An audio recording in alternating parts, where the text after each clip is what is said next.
Bonsoir à tous, le 18h30, c'est ici, nous sommes toujours à Baugy dans le Cher et aujourd'hui c'est une page économique que nous vous proposons. Nous allons aller chez M2C Confection, cette entreprise de création de vêtements sur mesure. Nous allons également partir à la rencontre d'un ferronnier d'art, cet artisan passionné par son métier, vous le verrez.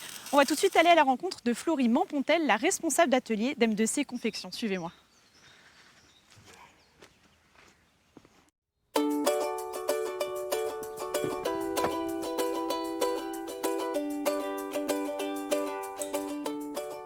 Bonjour Florie Mampontel. Bonjour. Vous êtes responsable d'atelier chez M2C Confection. C'est exact.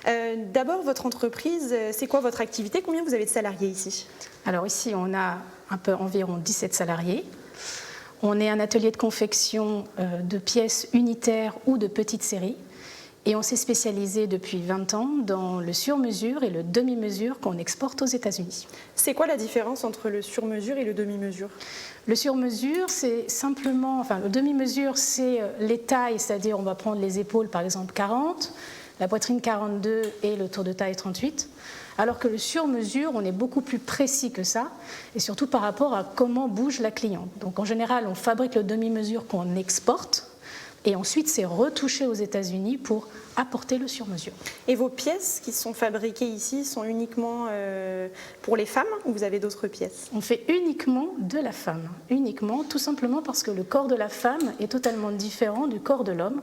On n'a pas tout à fait les mêmes formes, donc il faut des patronages spécifiques et il faut surtout une logique spécifique. Alors vous êtes dans ces ateliers depuis les années 2000, mais la marque existe depuis une dizaine d'années, c'est ça? Voilà, donc la marque existe même un petit peu plus, puisqu'au départ, en fait, on avait commencé ce demi-mesure avec les États-Unis, qu'on a exporté, et on s'est spécialisé dans le sur-mesure, oui, à peu près une dizaine d'années, où là, on a vraiment une clientèle qui utilise le sur-mesure, alors qu'avant, on faisait des choses juste pour l'entraînement, en fait, pour acquérir un savoir-faire, si vous voulez.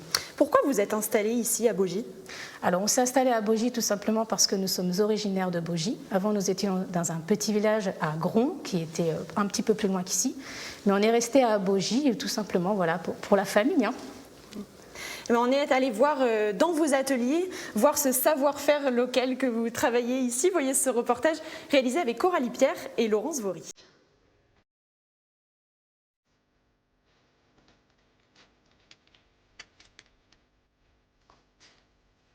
Loin des podiums et des maisons de haute couture, c'est dans cet atelier que les robes, tailleurs, vestes ou encore manteaux de la marque sont fabriqués. Alison est en charge du patronage de la pièce, c'est la toute première étape de fabrication. La cliente, elle vient, on a toutes les mesures, ce qu'elle veut, la longueur, ce qui lui convient, le tissu. Et moi, j'ai juste à retranscrire sur une fiche suiveuse le tissu, le métrage à couper, la doublure qu'elle a choisie, tout. Comme ça, elles ont juste à suivre la fiche que je prépare. Du sur-mesure pour que la clientèle de proximité puisse suivre la fabrication, modifier et ajuster le vêtement si besoin. Une pièce peut demander plus de 3 heures de confection selon le modèle. Je l'assemble, voilà.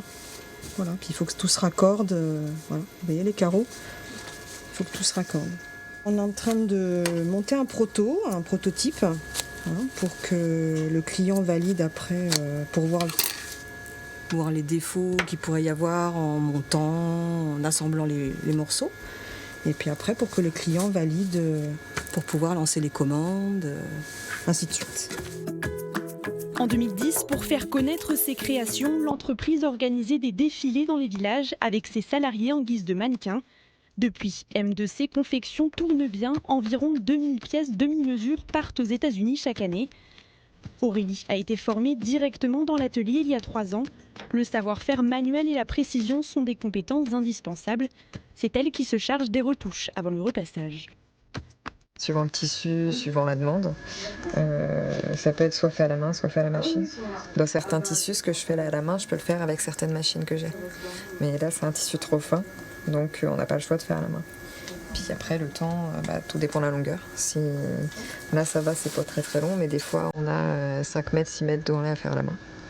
C'est un peu plus long. Des matières aux couleurs de tissu en passant par les boutons.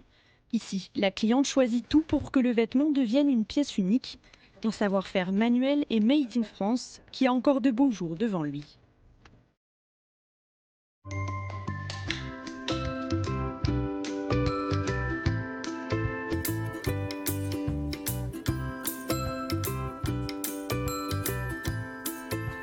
est toujours avec vous, Florie Mampontel. Justement, est-ce que M2C Confection, c'est une des marques qui a résisté à la fuite des marques d'habillement vers les pays en voie de développement? Alors oui, c'est une marque qui a résisté, tout simplement parce qu'on fait du sur-mesure et du haut de gamme. On utilise des matières qui sont très onéreuses, un savoir-faire qui est onéreux puisqu'il prend du temps avec le sur-mesure. Donc c'est là la clé et c'est pour ça qu'on a réussi à rester en France. Et alors cette crise sanitaire, est-ce qu'elle a eu un effet sur votre activité? Implacablement, oui. Elle a eu un effet. Tout d'abord, on a eu un gros problème de fourniture, puisque les usines étant arrêtées, nous n'avions pas les matières nécessaires pour les commandes. Et forcément, étant donné qu'on a eu du retard sur les commandes suivantes ont été beaucoup plus petites. Donc ça nous a forcément diminué. Donc nous, on n'a pas eu le problème tout de suite, mais on les a eu après en fait. Donc là aujourd'hui, nous on est vraiment touchés et c'est là qu'on entame le chômage partiel éventuellement. Vous avez été obligé de réorienter votre activité, faire des masques aussi, j'imagine? Oui, on a fait des masques, on n'en a pas fait beaucoup, on en a fait surtout pour les personnes, pour le village de Bogie, mais on a été assez, c'était assez rapide, C'était assez rapide. Merci Florie Mampontel d'avoir été notre invitée. Merci.